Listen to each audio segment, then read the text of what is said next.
as my first act after being sworn in as your President Pro Tem was to create this select committee. And I purposely made it 4 Republicans, 4 Democrats, and even though I'm an ex officio member, I purposely didn't attend the hearings, although I monitored them, because I wanted it to look, I wanted to have a balanced approach. We're a state with a divided government, Republican legislature, Democratic governor. And as my former colleague, Senator Blake, said, he referred to me as someone who always wants to get things done. And so, we could have passed something with our Republican majorities quickly and sent it to the governor, let him veto it. But what does that accomplish at the end of the day? That just, maybe we can cheerlead with our base a little bit, but it doesn't really move the issue forward for Pennsylvanians, which is who are looking to us to show leadership in this very, very important issue. And so I want to applaud the committee, all members, for taking this very balanced approach and looking at how to improve the system. That's what we're here for. How do we improve it? And we don't need to relitigate 2020. We need to figure out, moving forward, how do we set something in place that everyone has confidence in. And so that was the goal of this committee when I created it.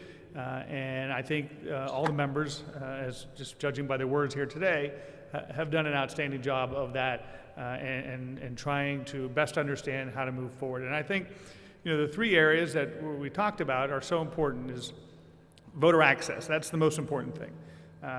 Voters have to have access to voting. They have to feel comfortable that they have access to voting. They have to feel comfortable that no one's taking their vote, right? And so we need to do everything we can to make sure voters have the ability to vote in the easiest way possible. One of the things that that was brought up here that's very true, that if a voter's voting absentee and they don't sign it, or they forget to sign it, they forget to date it, that shouldn't be a disqualifier. We should figure out a way to be able to let them correct that. Now, the law doesn't allow that right now. It just doesn't. And part of our problem with the court's rulings in the past is they were circumventing our job as a legislature. In fact, we were actually negotiating that before the last election with the governor until the Supreme Court jumped in and sort of threw everything out of whack. So, but we ought to find out the easiest ways for voters to vote. And harder to disqualify if they're voting accuracy, or at least let them come in and fix whatever mistake they may have made. And I think this report talks about that, and I think that that type of showing that we're not trying to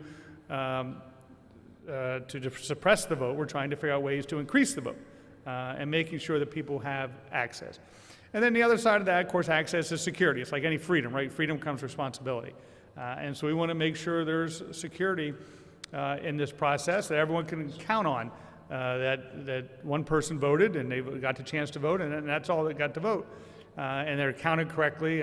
And some of the new ideas like drop boxes may make sense, but we should make sure we have the proper security around those drop boxes. They sort of came out of thin air by the Department of State and the Supreme Court last year. No one, there were no guidelines, no security to them, no nothing. It was just sort of thrown out there. And so if that's something that the counties think is important, then we should figure out a way to do that so it's secure. I'm probably one of the main people to blame about the pre-canvassing. Previous to last year, if you voted absentee, you could come in on election day and nullify your vote, and they take your absentee vote and they put it aside, and you could vote on election day. So if someone happened to steal your vote or steal your identification, you could still nullify it by showing up that day. I had just had a great fear in pre-canvassing that if that happened and you showed up to vote on election day and someone had stolen your identity and they voted, there was no way to correct that. You were going home. You weren't going to be able to vote. And can you imagine showing up on election day and not being able to vote? That would be a significant scandal. And so, I was partly hesitant allowed to pre-canvassing, but I think as we increase the absentee, that's something we're going to have to do. And the third component of this is obviously helping our counties, as was mentioned here today. And I think everyone has that same interest, that we need to help our counties. Went through, I'm not sure all our new voting rules was the best to do it right before the most controversial, hard-fought presidential election in the history of our country, maybe. So I think our counties really were worn and torn through this process, and we need to do whatever we can to assist them and help them. So I just want to thank this committee for its work. We will pass this along to the State Government Committee, where we'll continue to have negotiations, continue to have discussions.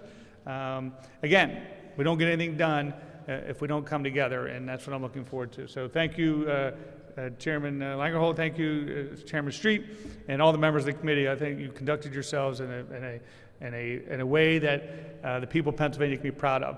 You know, we're the only state that did this. Every other state that started in the election code just sort of went out and did it, just voted it.